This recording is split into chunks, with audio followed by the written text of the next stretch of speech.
दोस्तों पता नहीं मुझे ऐसा क्यों लग रहा है, रिश्तों को सबसे ज्यादा शर्मसार करने वाले अगर मामले आ रहे हैं तो वो यूपी से आ रहे हैं।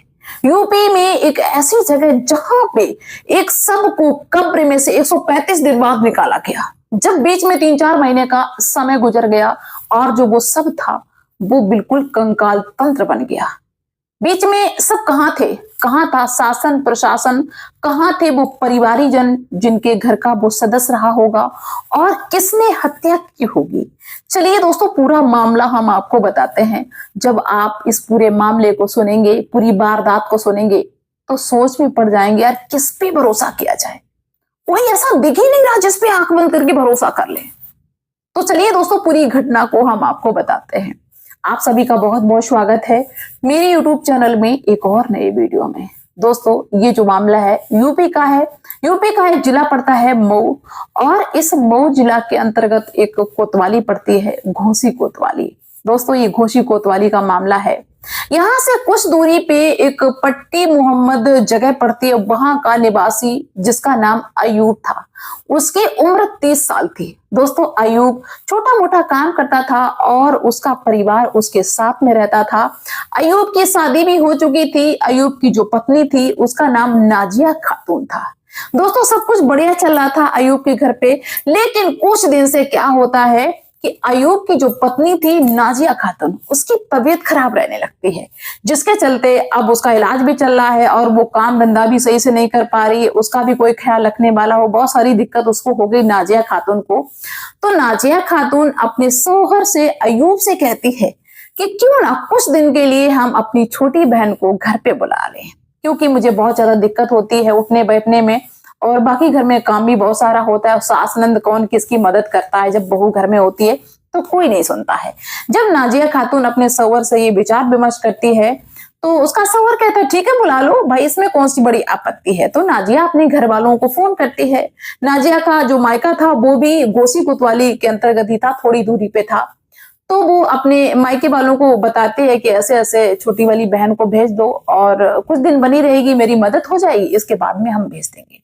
तो घर वालों को कोई आपत्ति नहीं थी, कहा ठीक है भाई, बेटी की तबीयत नहीं सही है, भेज दिया अपनी छोटी वाली बेटी को। उसकी उम्र 19 साल थी।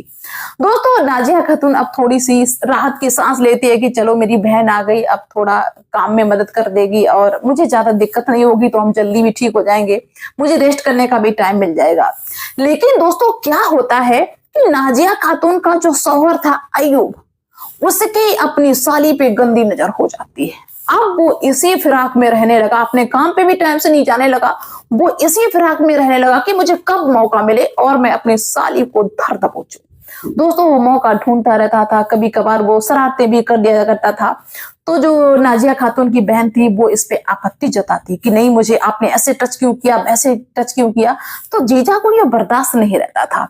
दोस्तों अयूब एक दिन ये सोचता है कि हमें लगता है कि मेरे हाथ नहीं आएगी, तो वो अपना सब्र का बांध जो उसका टूट जाता है, अपना आपा खो बैठता है और एक दिन जबरदस्ती अपने साली को कमरे में घसीट लेता है और वहीं अपनी साली के साथ में दरिंदगी करने लगता है। साली चीखती है, चिल्लाती है, लेकिन अयूब बिल्कुल भी रुकने का नाम नहीं लेता है। लेकिन दोस्तों अयूब की जो पत्नी थी नाजिया खातून, अपनी बहन की चिल्लाने की जब आवाज सुनती है, बाकी जो अयूब की माँ बहनें थी वो तो सुनती रहती, लेकिन उनको फर्क नहीं पड़ता है कि चलो जो हो रहा है बढ़िया है। लेकिन नाजिया खातून जैसे तैसे अपने बिस्तर से उठ जाती है, क्योंकि उसकी तबीयत खराब थी, स्वास्थ्य भी सही नहीं था। जैसे तैसे उठ पाती है और पहुंचती है उस कमरे तक जहां पे उसका पति अपनी यानी छोटी बहन के साथ में दरिंदगी कर रहा था। तो वो चीखने लगती है कि ये तुम क्या कर रहे हो, तुम्हारा दिमाग खराब है, बेटी के समान है और इसको छोड़ दो। लेकिन जो अयूब था वो अपनी साली को बिल्कुल भी नहीं छोड़ा था। दोस्तों पत्नी बहुत ज्यादा बीच में आती है, पकड़ती है, अपने पति को हटाने की कोशिश करती है। तो अयूब को बहुत ज्यादा गुस्सा आ जाता है। अयूब अपनी पत्नी का गला दाब लेता है और इतने कसके से दाबता है कि अयूब की जो पत्नी थी नाजिया खातून, वहीं पे उसकी मौत हो जाती है, यानी कि हत्या करती उसने अपनी पत्नी की।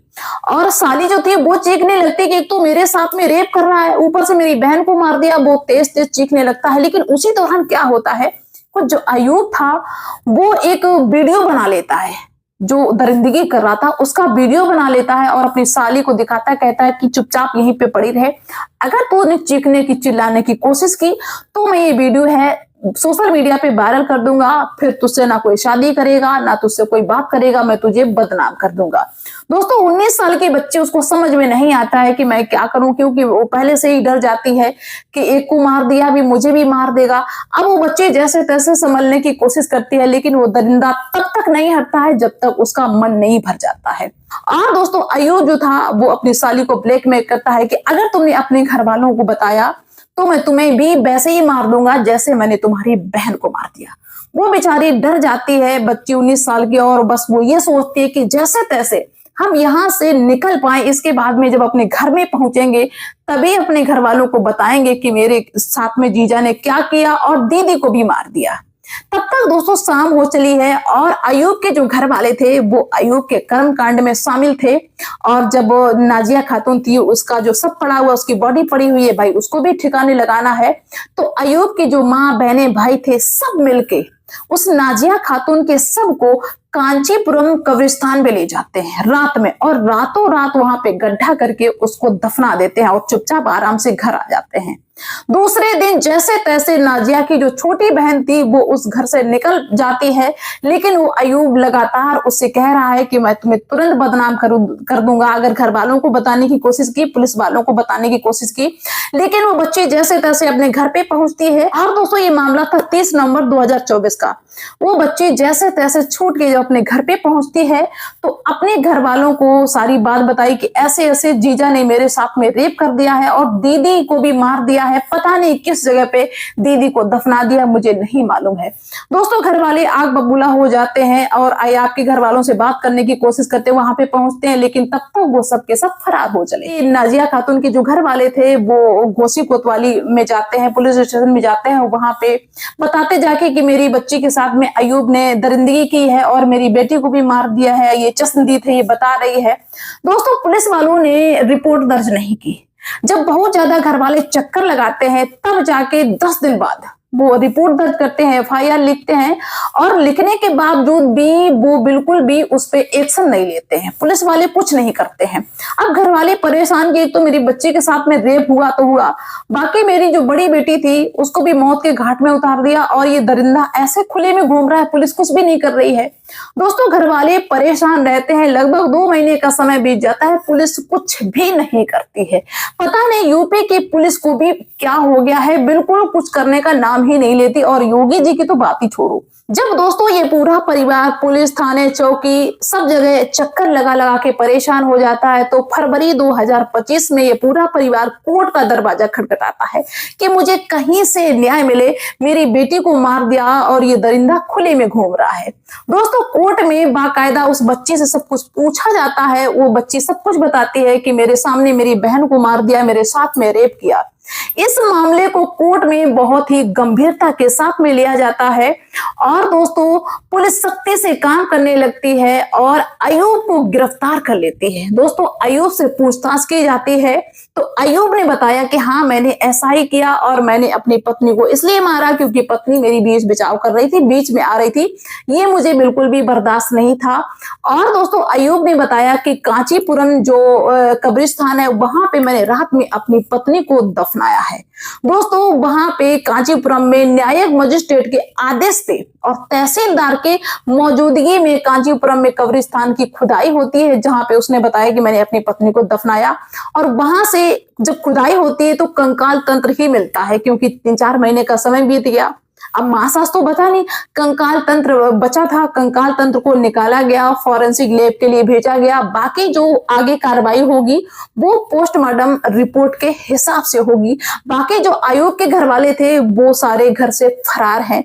लेकिन दोस्तों कहने का मतलब मेरा ये है कि बताओ कौन किस पे विश्वास करे। अब बताइए लड़की कोई है, किसी की बड़ी बहन बीमार है तो क्या छोटी बेटी अपनी बहन के घर नहीं जा सकती, जीजा के घर नहीं जा सकती, मामा के घर नहीं जा सकती, फूफा के घर नहीं जा सकती, कहाँ कौन नहीं जा सकता है?